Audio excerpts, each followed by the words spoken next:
তোমাদের একটা জিনিস দেখাই।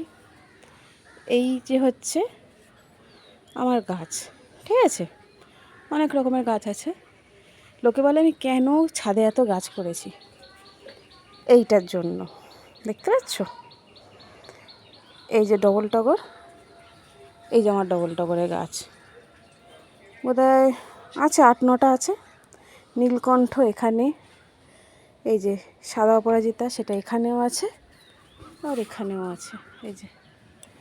এই যে গোলাপি রঙের জবাগুলো, এই গাছটা, এই হলুদ জবা, এখানে একটা গাছ আছে, এই যে।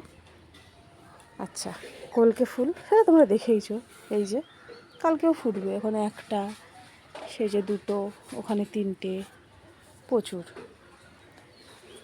আর এই সাদা, এই যে লাল জবা দেখছো, এই যে লাল জবার আমার গাছ এখানে। আর এই যে ঝুমকো জবা, এটা, এই যে এটা, ওটার গাছ হচ্ছে এইটা। আর এটা গোলাপি, আজকে ফোটেনি, এই যে। তাহলে বলো গাছ কেন করব না? মাকে যদি প্রত্যেক দিন এত সুন্দর সুন্দর ফুল দিতে পারি, তাহলে গাছ করবো না বলছো?